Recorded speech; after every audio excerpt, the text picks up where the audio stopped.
15 Sya'ban yang dikenal dengan nisfu Sya'ban adalah malam yang diagungkan oleh Allah Subhanahu wa taala. Jika Rajab, malam yang paling agung adalah awal Rajab. Dan ada riwayat 27 Rajab dan ada riwayat pertengahan Rajab. Tapi untuk Sya'ban, malam yang paling afdal adalah malam 15 Sya'ban yang dinyatakan dengan nisfu Sya'ban. Nisfu Sya'ban banyak sekali hadis-hadis Nabi SAW yang berkaitan dengan nisfu Sya'ban. Yang jelas, malam nisfu Sya'ban adalah malam yang sunnah untuk kita konsentrasi ibadah kepada Allah. Kita konsentrasi untuk menghidupkan, seperti diriwayatkan karena Imam Ali bin Abi Thalib, malam 1 Rajab dan malam nisfu Sya'ban tidak tidur semalam untuk ibadah kepada Allah. Dan di malam itu ada riwayat menyatakan bahwa Allah mencatat kembali takdir manusia. Takdir apa yang dicatat oleh Allah? Takdir umurnya, takdir dia orang ahli surga atau neraka, takdir rezekinya banyak atau sedikit, itu ditulis kembali, ditakdirkan ulang di malam nisfu Sya'ban dengan hikmah ilahiyah.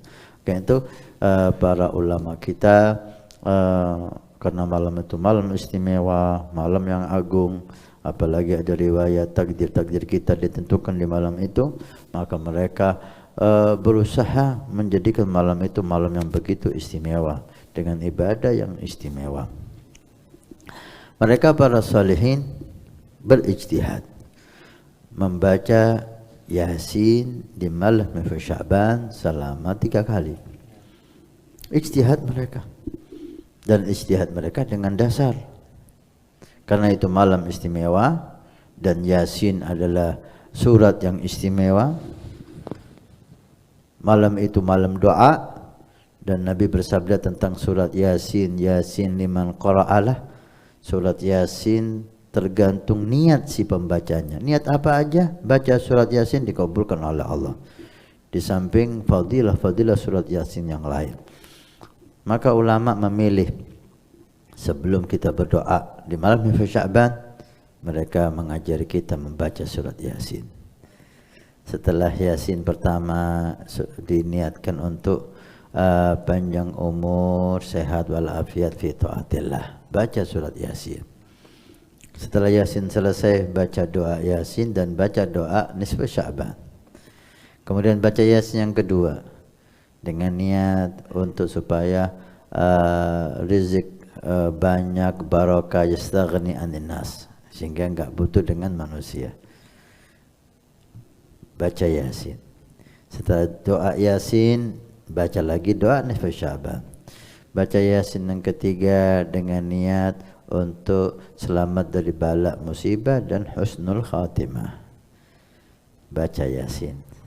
Kemudian setelah Yasin, doa Yasin dan doa nisfu Sya'ban. Ini ijtihad, pilihan para ulama, para aulia yang bukan 1-2 wali, bukan 10-20 aulia, ratusan dan mungkin ribuan aulia memilih membaca Yasin dengan cara seperti itu. Kemudian jika ditanya, kenapa kok harus surat Yasin? Maka berbalik kita bertanya, kalau surat Yasin memangnya kenapa? Ada larangan membaca surat Yasin di nisfu Sya'ban? Enggak ada.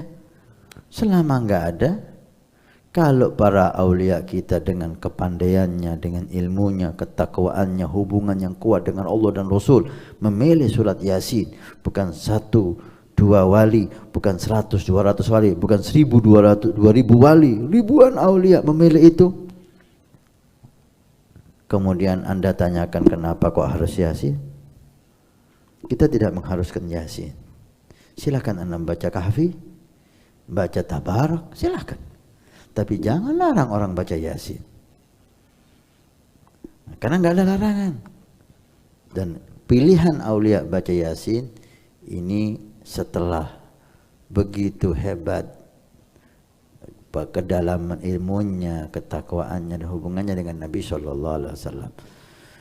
Maka enggak usah kita dengarkan orang-orang yang selalu mengganggu saudara kita yang ingin beribadah kepada Allah dengan segala macam alasan.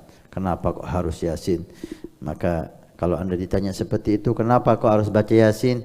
Tanyakan kepada dia, kalau Yasin kenapa? Kalau Yasin memangnya kenapa? Dilarang? Enggak, ya udah diam.